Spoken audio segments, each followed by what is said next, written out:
Hi friends, இன்னைக்கு நம்ம channel மூலியமா ஒரு சிம்பிளான மீன் குழம்பு ரெசிபி எப்படி செய்யுதுன்னு பார்க்கலாங்க.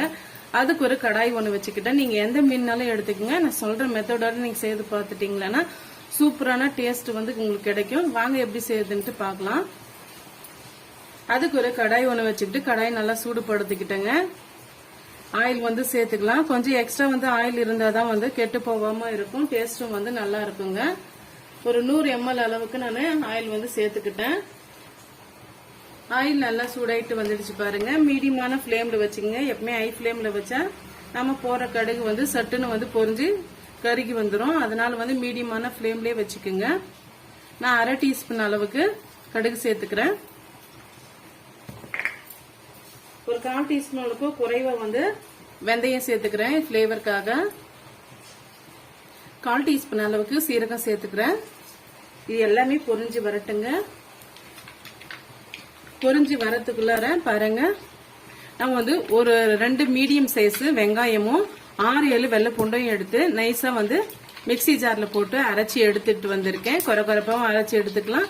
இல்ல உங்களுக்கு கிரேவி திக்கான கிரேவி வேணும்னு நினைச்சீங்களா இது போல அரைச்சி எடுத்துக்கலாம். தேவையான அளவுக்கு கருவேப்பிலை எடுத்துக்கிட்டேங்க.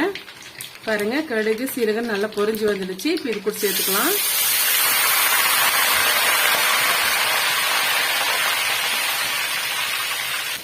இப்போ ஹை ஃப்ளேம்ல வச்சுக்கோங்க. வச்சுக்கிட்டு நல்லா மிக்ஸ் பண்ணி கொடுத்துக்குங்க. இந்த பச்சை வாடு முழுமையா போகணும். அது வரைக்கும் நம்ம மிக்ஸ் பண்ணி விட்டுக்கலாம். பாருங்க, வெங்காயம் வெள்ளை பூண்டெல்லாம் முழுமையா வதங்கி வந்துடுச்சு. இந்த ஸ்டேஜ்ல 2 தக்காளி பழம் எடுத்து அதுவும் ஜார்ல போட்டு இது போல நைஸா அரைச்சி எடுத்துட்டு வந்திருக்கேன். அதையுமே இதை சேர்த்துடலாம். நான் 1.5 கிலோ அளவுக்கு நான் மீன் எடுத்திருக்கேன். அதுக்கான அளவு தான் நான் சொல்லிட்டு இருக்கேன். தக்காளி பழம் முழுமையாவும் வதங்கணுங்க. அது பச்சை வாடை போற வரைக்கும் வதங்கணும்.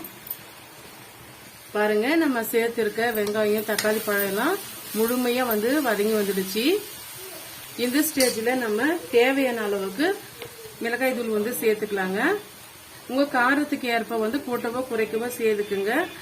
நான் 1.5 டீஸ்பூன் அளவுக்கு மிளகாய் தூள் சேர்த்திருக்கேன். இந்த சின்ன டீஸ்பூன் இருக்கனால 3 டீஸ்பூன் அளவுக்கு மல்லித்தூள் சேர்த்துக்கிறேன்.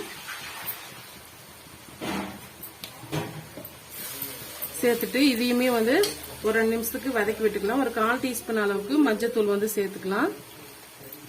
சேர்த்துட்டு மீடியமான ஃப்ளேம்ல வச்சு வதக்கி விட்டுக்குங்க. அப்பதான் அந்த பச்சை வாடையெல்லாம் போயிட்டு நல்லா கமகமன்ட்டு மீன் குழம்பு நமக்கு கிடைக்கும்.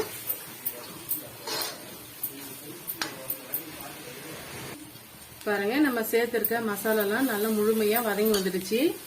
இந்த ஸ்டேஜ்ல நான் மிக்சி ஜாரை அலசிட்டு கொஞ்சமா தண்ணி சேர்த்துக்கிறேன்.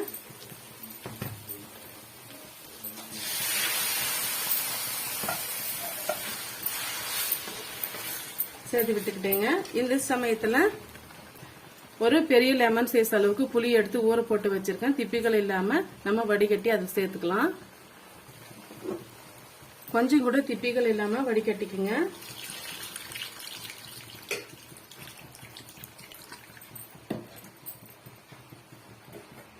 இப்ப தேவையான அளவுக்கு நம்ம உப்பு சேர்த்துக்கலாங்க. நான் இந்த அளவுக்கு உப்பு சேர்த்துக்கிட்டேன். உப்பு கொஞ்சம் கரிச்ச மாதிரி இருந்தாதான் மீன் சேர்க்கும் போது கரெக்டான அளவுக்கு வரும். சேர்த்துட்டு நல்லா மிக்ஸ் பண்ணி விட்டுக்குங்க. இது நல்லா கொதிச்சு வரட்டும். இப்ப மூடி போட்டு நம்ம ஒரு 5 நிமிஷத்துக்கு பக்கமா நல்லா கொதிக்க விட்டுக்கலாம். கொதிச்சு வந்த பிறகு காரம் உப்பெல்லாம் சரி பார்த்துக்கலாம். மூடி போட்டுக்கலாம். இப்ப பாருங்க, ஒரு 5 நிமிஷம் ஆயிடுச்சு. இப்போ ஓபன் பண்ணி பார்க்கலாம். பாருங்க, நம்ம சேர்த்திருக்க மசாலா எல்லாம் நல்லாவே கொதிச்சு வந்துருச்சு.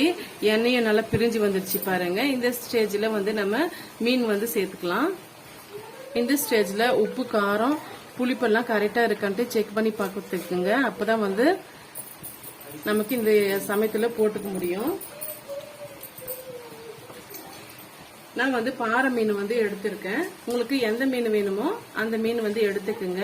இந்த மீன் பாத்தீங்களா கெட்டும் போகாது. ஒரு 2-3 நாளைக்கு வச்சிருந்தா சாப்பிடலாம். ரொம்ப டேஸ்டா இருக்கும். இப்ப தண்ணியெல்லாம் வடிகட்டிட்டு சேர்த்துக்கலாம்.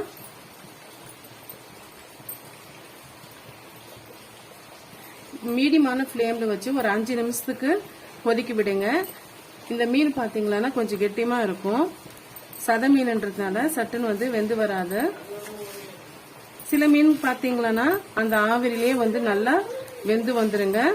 இது வந்து கொஞ்சம் சத மீன்ன்றதுனால ஒரு 5 நிமிஷம் பக்கமா நல்லா வந்து கொதிக்க விட்டுட்டு அப்புறமா எடுத்துக்குங்க, கரெக்டா இருக்கும்.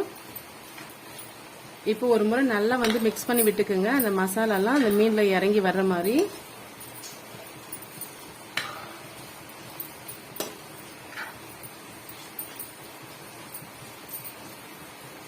பாருங்க, ஒரு 5 நிமிஷத்துக்கு நம்ம வேக வச்சு எடுத்துக்கிட்டோம். இப்போ ஃபைனலா வந்து கொத்தமல்லி இலையை போட்டு நம்ம சர்வ் பண்ணிக்கலாம்.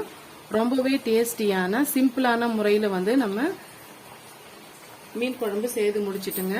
இந்த ரெசிபி வந்து உங்களுக்கு பிடிக்கும்னு நினைக்கிறேன்.